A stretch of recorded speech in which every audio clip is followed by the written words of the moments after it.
Lonoris Sellers and Garrett Nussmeier already on strict notice due to unserious Shadur Sanders. Per Insider, there is nothing new about quarterback chaos. But the class of the 2026 NFL Draft may just win the award and then throw it in the garbage. The only thing scouts agree on is discomfort since there isn't a clear-cut number one, and almost every top name has asterisks the size of SEC linemen. Cade Klubnik? Streaky, but promising. Drew Aller? A puzzle with boom or bust energy of 6'5". Shadur Sanders, the media star turned cautionary tale, is another example of someone who somehow twisted a pre-draft procedure into a personality test that he refused to undergo. While the scouts looked for hustle, he was handing in vibes. Broncos OC weighs in on what new RB J.K. Dobbins brings to the table. Because of that, once second-tier prospects like Lonoris Sellers and Garrett Nussmeier are now under a microscope that isn't really intended for them. Why? Due to Shedur's failure to read the assignment. When a fan asked Mike Florio on NBC's Pro Football Talk if Shedur's decline in the 2025 NFL Draft was a clear message from the league, Florio didn't mince words. While he clarified that there wasn't some grand conspiracy targeting Deion Sanders or Shedeur, the truth was harsher. Shadur Sanders did not take the process seriously. Deion apparently didn't either. You can only get away with being nonchalant and lack of days about the pre-draft process if you are an unquestioned talent that a team will pounce on. And he wasn't prepared, allegedly. Translation? While everyone else was racing a 40, Shedeur believed he was playing chess. And it's no longer just about him. With Sellers and Nussmeier both hovering close to the top of Matt Miller and Jordan Reed's boards, the top quarterback class of 2026 is now held to a stricter, Shedeur-sized standard. NFL execs don't like surprises. So, congratulations if you aren't Cade Klubnik, also known as the safe pick, because now you will be assessed twice as hard thanks to that one guy who didn't take pre-draft interviews seriously.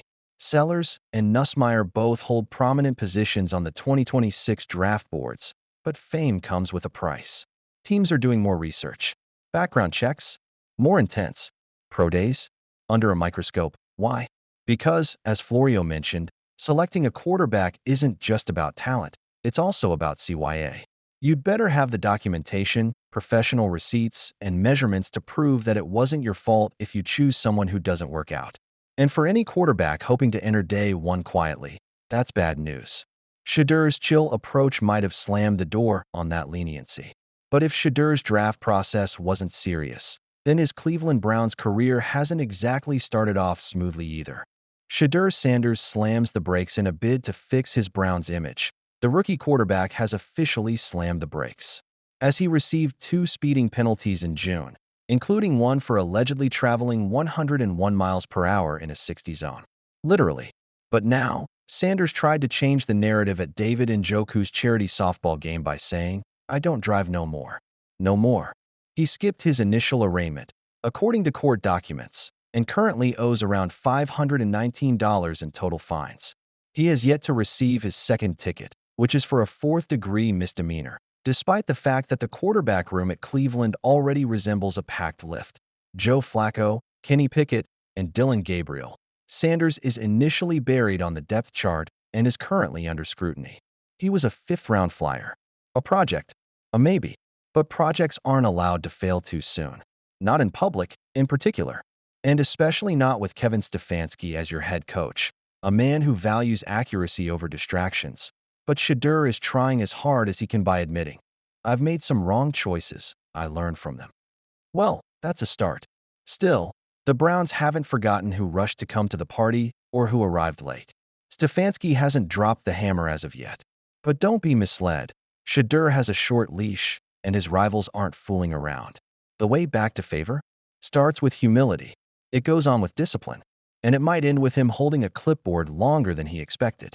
ESPN Cleveland gives up on Shadur Sanders and Dillon Gabriel amid Browns' worst record in 2 decades. The Browns have suddenly jumped from QB-less to QB overwhelmed. While they were busy navigating the difficult dead charges of Deshaun Watson, GM Andrew Berry and HC Kevin Stefanski suddenly bagged 2 veterans and 2 rookies. While Joe Flacco and Kenny Pickett have the required NFL experience, Oregon's Dillon Gabriel and Colorado's Shadur Sanders have also started with a bang The in the rookie practice and mandatory minicamp, they had mostly positive reviews. While Gabriel brings a mix of versatility, working with different teams in college, Sanders has lived his entire life in the league, courtesy of his father, Deion Sanders. But ESPN Cleveland analyst Tony Grossi believes the franchise needs to give up on them. During the June 20th episode of the Sick podcast with Andy McNamara, the host tossed a question. How would this Browns quarterback room be viewed differently if Shadur Sanders was not drafted by the Browns? For this, Grossi quipped, Dylan Gabriel would shape up as the developmental guy. Yeah, a future backup and potential starter occasionally. I thought that the drafting of Shedeur complicated the whole thing. With that came the unintended consequence of him being just an overwhelming favorite, externally by all his fans and fans of Colorado. He then claimed that the Browns would have been fine irrespective of whether they signed Shadur Sanders or not. But he then made a prophetic prediction. This year, it is important for Gabriel and Sanders not to compete for the starting job, but to prove that they can handle the NFL way of life and potentially start next year. And his prediction? I tell all my listeners, and they don't like hearing it, but the franchise quarterback is in next year's draft, Grossi added. The reason is that Flacco and Pickett will not be there, which will leave the Browns with 3 rookies to choose from. Moreover, they would have also seen the ability of both quarterbacks. In some aspects, it's right as well. With 4 QBs in their kitty, the GMHC duo is trying to give maximum reps to all of them.